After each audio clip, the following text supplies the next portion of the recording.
Hello everyone, with the phase 2 of 3.6 out, Ganyu has finally gotten a rerun.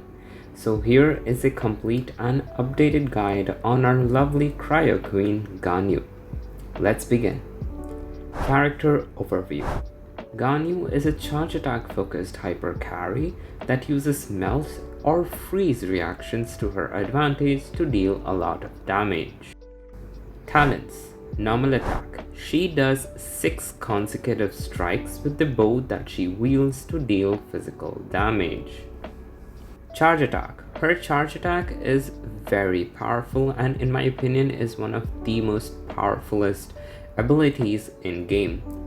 It has 2 levels of charge. Level 1 charge is the normal charge attack done by bow characters. The level 2 charge attack, well, that's different. The level 2 charge fires a frost flake arrow that deals cryo damage when it hits enemies, and on hit it will bloom and deal AoE cryo damage.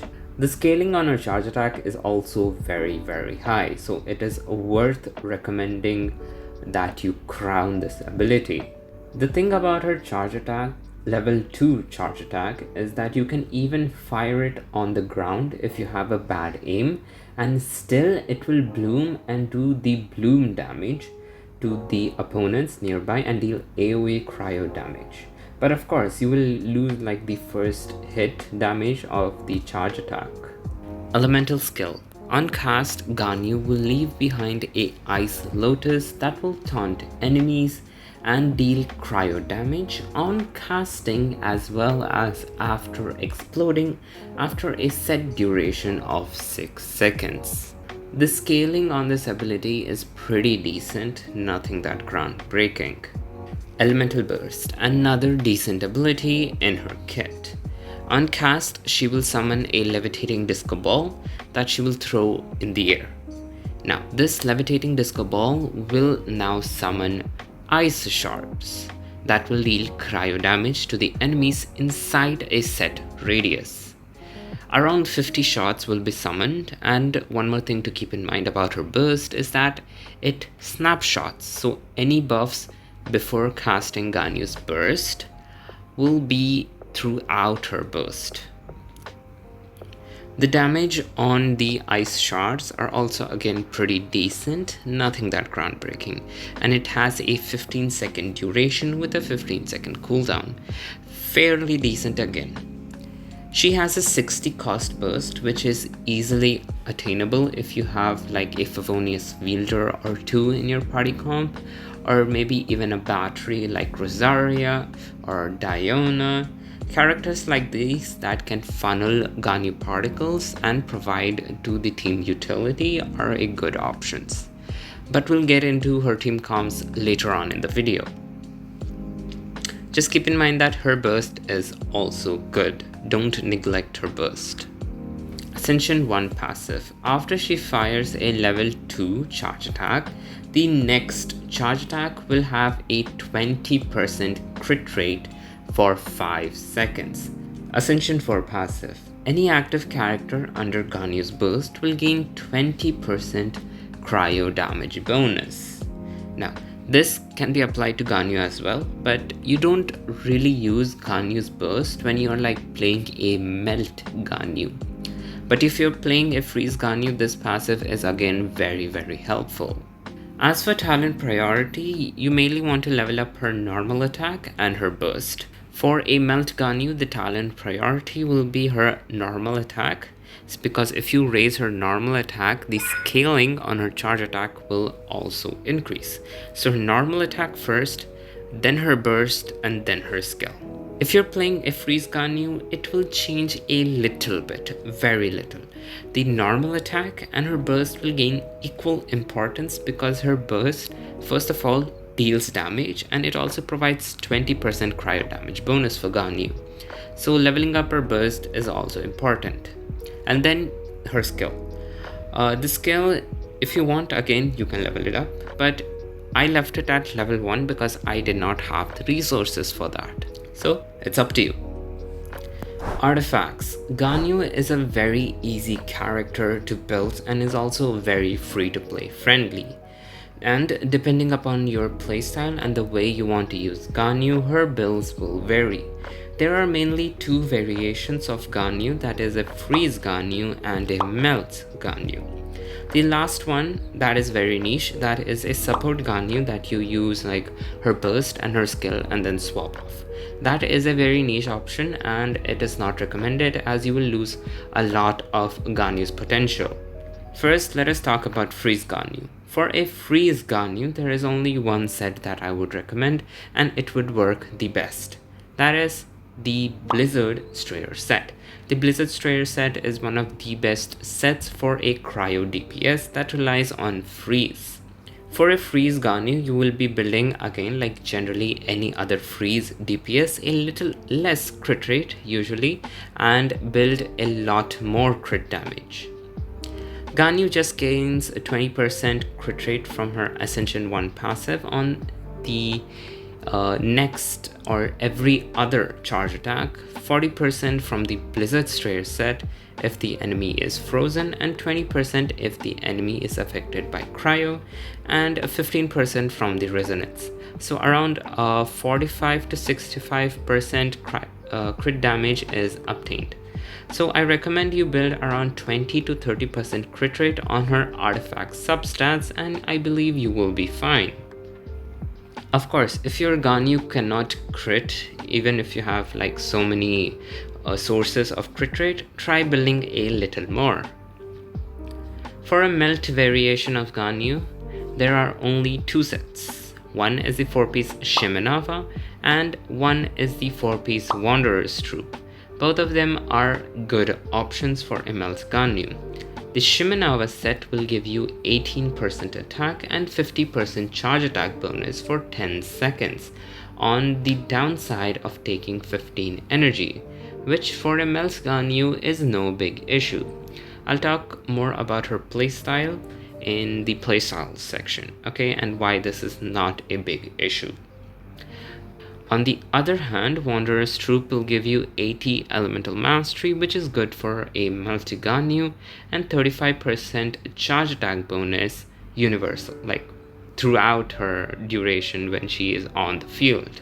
The difference between a Shimenava and Wanderer's Troop is not that much. Wanderer's Troop provides you with less charge attack bonus but a stable charge attack bonus. But on the other hand, Shimenava gives you attack and more charge attack bonus but for only 10 seconds. If you don't have any of the 4-piece sets, you can mix and match 2-piece sets that will give you attack, cryo damage bonus, elemental mastery, anything that can just generally amplify Ganyu's damage. The last option is by using a 4-piece Bolite set if you're like running a shield character.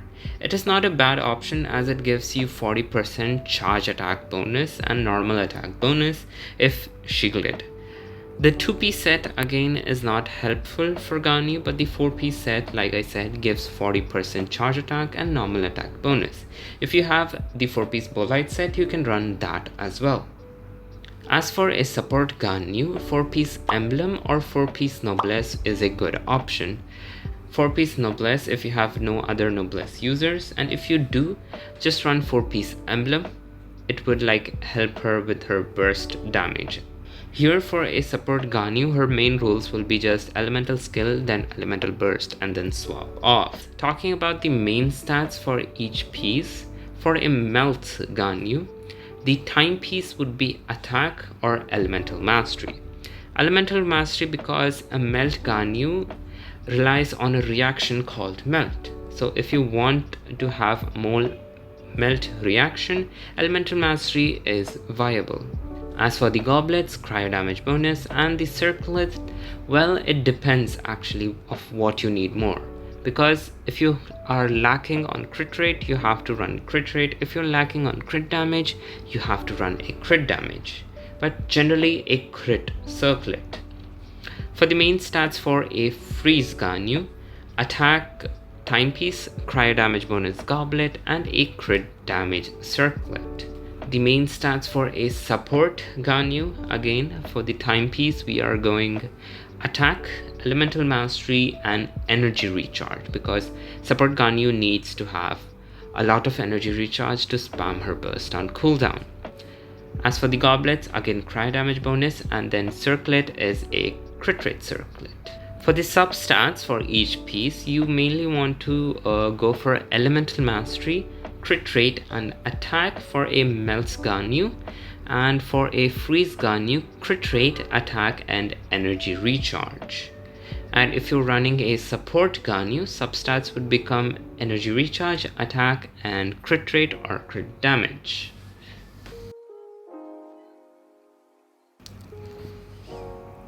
Weapons. Ganyu's weapons are just endless, and her roster is so big, all the way from 3-star to 5-star weapon choices that are both free to play friendly and whale friendly. For the 3-star weapon choices, we have 2 crit stat weapons, that is the Messenger and the Sharpshooter's Oath. Both of them are a stepping stone for getting a 4-star and a 5-star weapon, and should not be used like for a long duration. Another 3-star option is the Slingshot, again should be used only as a stepping stone. It is a usable option. It is viable but not good enough for Ganyu. 4-star weapon choices are again very big. For a main DPS, Ganyu, Hamayumi, Prototype and Blackcliff. These 3 are amazing. Hamayumi provides you with the raw attack, and it has a very good passive that buffs her charge attack and her normal attack. And if you have refinements for Hamayumi, well, your Ganyu is gonna be cracked. Prototype is a good free-to-play choice for all the free-to-play players out there.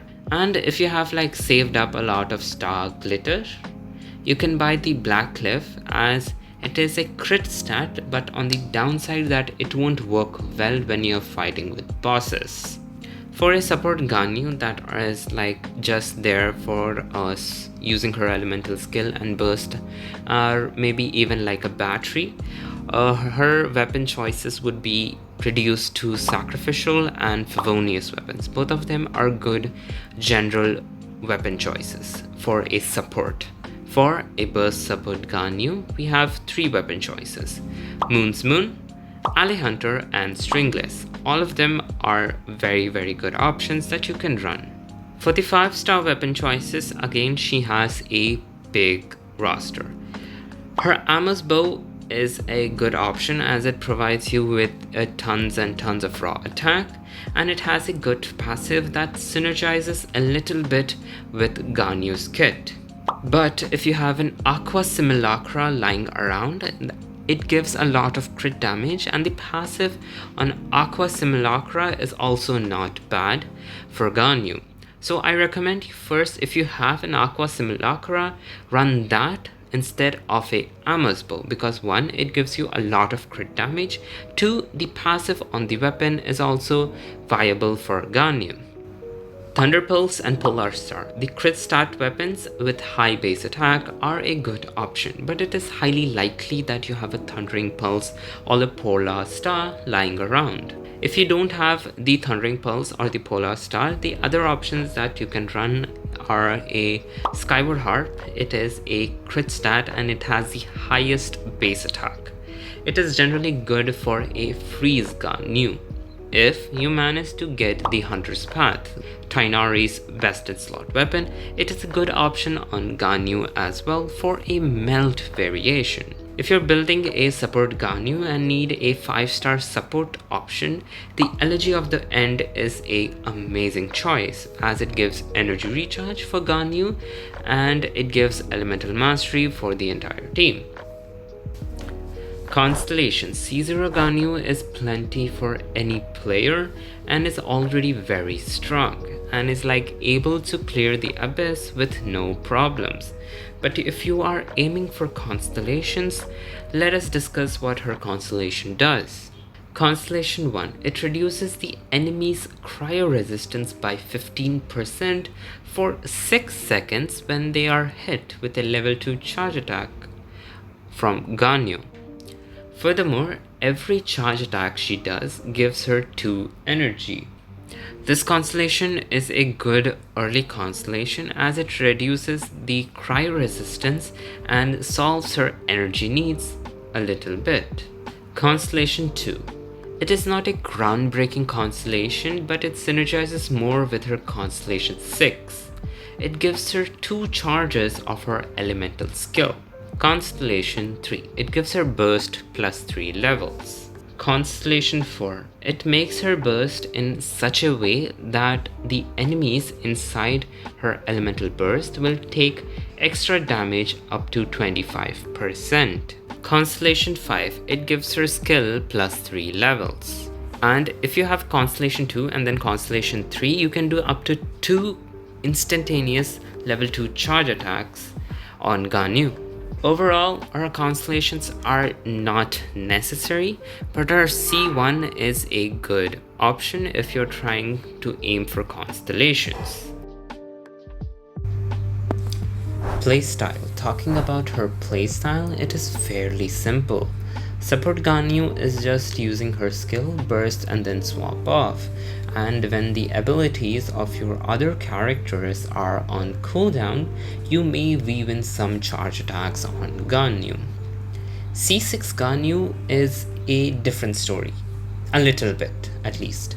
C6 Ganyu requires you to elemental skill, charge attack, elemental skill, charge attack, because her C6 would give you 1 instantaneous level 2 charge attack per 1 use of her elemental skill.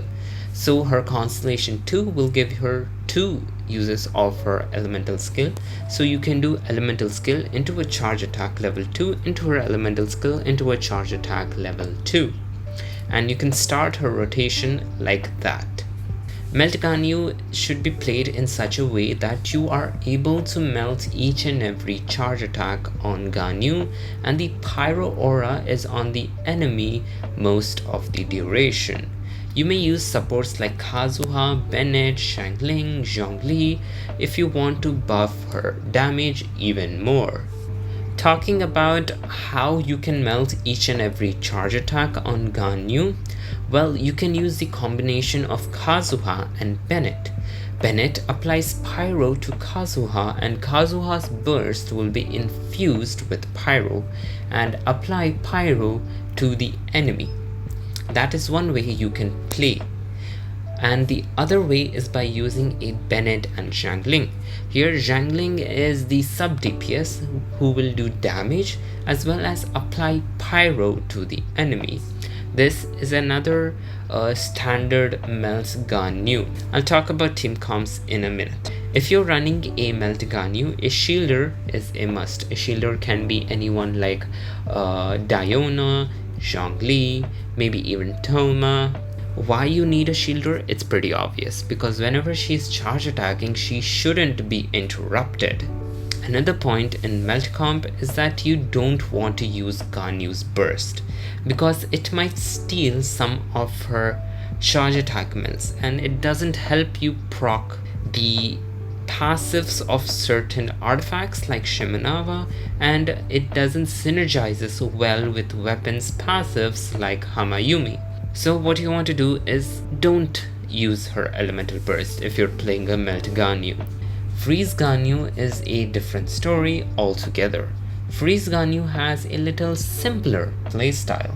All you want to do is cycle through each and every one of your characters, freezing the enemy, swirling cryo, and activating all the necessary buffs, and then swapping to Ganyu and doing her burst to gain the Ascension Force 20% cryo damage bonus and do charge attacks.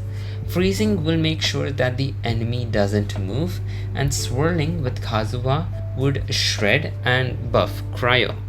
Try using other buffs like the 4P's Noblesse, Thrilling Tales of the Dragon Slayer, and the Millilith set. It would provide Ganyu with a lot of buffs, attack bonuses, charge attack bonuses, so on and so forth. A freeze Ganyu generally doesn't require a shielder because most of the time enemies are just frozen, and if the enemy is not frozen, that is a different story. You have to use a shielder over there. But if the enemy is frozen, shielding is not a thing in a freeze comp Ganyu. Another thing that you want to note is that you don't want to use elements like pyro that will disrupt the freeze reaction. The last thing that I wanted to talk about is Ganyu's animation cancelling. It is not the most important thing to know, and it is also very negligible. Basically, you want to do a charge attack into a dash cancel and it would save you a few seconds. I will have a video in the description regarding the comparisons between a dash cancel charge attack Ganyu and a normal charge attack Ganyu, so go check that out as well. Team comps. Ganyu's team comp again varies from build to build.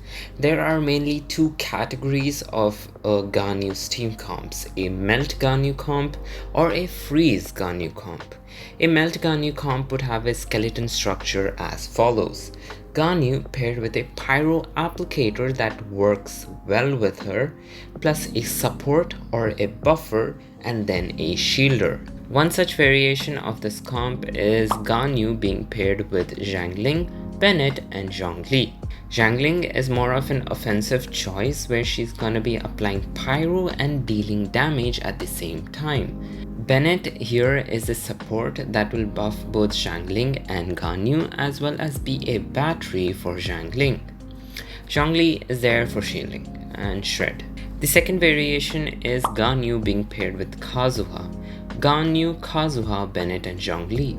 This is more of a Ganyu focused hyper carry sort of thing because the main source of damage would be Ganyu. And Kazuha is going to be buffing Ganyu, shredding the enemy's cryo resistance, and applying pyro all at the same time. Unlike Xiangling, who's only going to be applying pyro and dealing damage. The rules of Bennett and Zhongli will not change here. The third variation of a melt Ganyu comp is the burning melt comp with the introduction of Dendro. Ganyu is paired with Bennett, Nahida, and Zhongli. Here Bennett and Nahida is going to be applying pyro to the enemy and keeping the pyro aura on the enemy, while Ganyu is going to be melting all of her charge attacks. Zhongli again for the same reason, for shielding and shred. You can replace Zhongli with Dia, but I recommend you have Zhongli because his shield is quite good and Dia is like, how do I say, it's not the most optimum character in this team comp. Freeze Ganyu. The freeze Ganyu comp is, well, it's sort of simple. Ganyu is paired with a hydro applicator, a buffer, and a viridescent shredder. Since there is not going to be any sort of reaction damage, a viridescent shredder is a must. The variations of a freeze comp are as follows. First one is the traditional Morgana comp. Ganyu is paired with Venti, Mona, and a cryo support like Shenhe or even Diona. This is a very old comp and it is one of the best comps when the Abyss had smaller enemies that can be grouped up and lifted. This comp may not work in today's Abyss as there are many bigger enemies that are hard to group by Venti. The next freeze comp is pairing Ganyu with Kokomi, Kazuha, and Shenhe. Kokomi might have the set Tenacity of the Millilith and Thrilling Tales of Dragon Slayer for buffing Ganyu. She will apply Hydro to freeze the enemy. Shenhe, of course, is a cryo support, so she will buff Ganyu. Kazuha for Viridescent Shred and buffing Ganyu. Those were mainly the freeze comps. There are many other variations where you replace each of the characters by something that you have. Like if you don't have Shenhe, you might replace Shenhe with Rosaria or maybe Diona. Characters like this. Those variations, of course, still exist. The last team comp that I'm going to talk about is a support Ganyu comp. Ganyu is paired with Ayaka, Shenhe, and Kazuha. This is basically a mono cryo team. Ayaka and Ganyu are like DPSs, Shinha is the buffer, Kazuha, Vids and Shred, and buffing Cryo. Here you can use Ayaka and use her burst and then swap to Ganyu to do her charge attacks. You can like cycle through these DPSs to gain the maximum value. Her team comps have not changed that much over the versions. If I do come across any of the new comps for Ganyu, I will leave them in the comments section. If you have any more doubts regarding Ganyu's team comps or just how to build Ganyu in general, let me know in the comments down below. That's all for this guide. Liking and sharing this guide is always appreciated. That's all for now, and I'll see you all in the next video. Stay drippy, my friends. Bye bye.